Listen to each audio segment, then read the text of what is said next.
Bledsoe was arrested. Patrick Montgomery was in court. Jonathan Manapa will stay in federal custody. No, I don't take responsibility at all. Hey everyone, welcome to the show. So 52-year-old Florida man and military veteran Bryan Bishop went to D.C. with his girlfriend, Tanya. She has since become his wife. I guess, yeah, if a woman's willing to commit crimes with you, take part in an insurrection with you, she's a keeper. Anyway, Bishop's parents and his two brothers were there as well, and they all watched Donald Trump's speech, and then they walked down to the Capitol together. At some point, though, Bishop became separated from his family, and that's when he was seen assaulting officers. So Bishop made his way toward the front of a police line, and he was seen spraying officers with an orange chemical, presumably, pepper spray or bear spray. It hit one officer directly in the face. And then Bishop pointed the container at another officer, and he sprayed that officer's face shield. So the first officer did not have a face shield. The second one did. Apparently, he was unhappy because the guy had a face shield on. So Bishop repositioned the container, and then he tried to spray upward, at an upward angle to try to get under the shield and hit that officer's face as well. So in a victim impact statement, that officer described how his eyes started to immediately burn. He said he couldn't see anything, so he was just blind. He was trying to make his way through the crowd blindly, and he said he feared for his life. And then eventually another officer stepped up and helped him and got him to safety. And then after those two assaults, Bishop was seen illegally entering the Capitol. He went in through the Upper West Terrace door.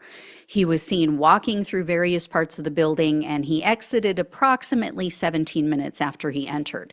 So Bishop was arrested on August 8th of 2023, and he was charged with civil disorder, assaulting officers with a dangerous weapon, entering a restricted building or grounds with a dangerous weapon, 2 counts of disorderly conduct, one of which also included dangerous weapon enhancement, 2 counts of physical violence, again, one of those included a dangerous weapon enhancement, and parading in a Capitol building.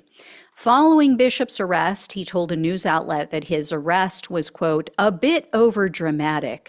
They came in with a tactical team and drones and all kinds of shit. So anyway, in April of 2024, Bishop pleaded guilty to the assault charge, but without the dangerous weapon add-on.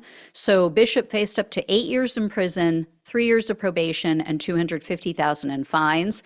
The prosecutor, however, requested a sentence of 51 months in prison, 3 years of probation, and $2,000 in restitution. And in the government sentencing memo, they gave Bishop credit for his military service, which apparently left him completely disabled.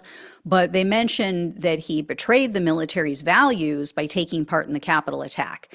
And the prosecutor also redacted a good portion of his history in the document, but it says, quote, Bishop's betrayal of the military's core values and his mental health challenges weigh in favor of incarceration.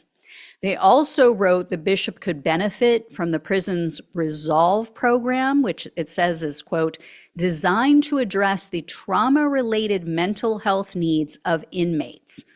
And the prosecutor mentioned that Bishop hasn't been able to maintain steady employment. Evidently, he's had numerous jobs, but he ends up quitting them. So they said after a short period of time, he just checks out. Surprisingly, though, he doesn't have any criminal history, at least none that they mentioned. So U.S. District Judge Timothy Kelly presided over Bishop's case, and when all was said and done, Bishop received 45 months in prison, 3 years of probation, and he was ordered to pay $2,000 in restitution. So this was one of the better sentencing decisions from Judge Kelly.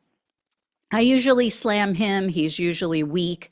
But this one was a good one. I mean, I don't know what kind of mental health issues Bishop has, but I honestly hope he receives the help that he needs. I've mentioned before, I don't think we do anywhere near enough for our veterans, right? These are people who put their lives on the line for our country. They experience, in some cases, horrific trauma. Right, left, red, blue, I don't care, right? No one should have to suffer alone and in silence. And especially, like I said, if they're putting their life on the line for our country and for all of us, they deserve better. They need to be taken care of. They need the help, whatever it is that they need. And, this whole, don't even get me started on how they just recently shot down psilocybin treatment for people with PTSD. Just pisses me off to no end. So anyway, I will let you all know when I hear more. Thank you so much for watching and listening. Please like, please share, and subscribe. Please donate if you possibly can. Links are below in the description box on YouTube and the podcast. Love you all. Take care. Talk with you soon.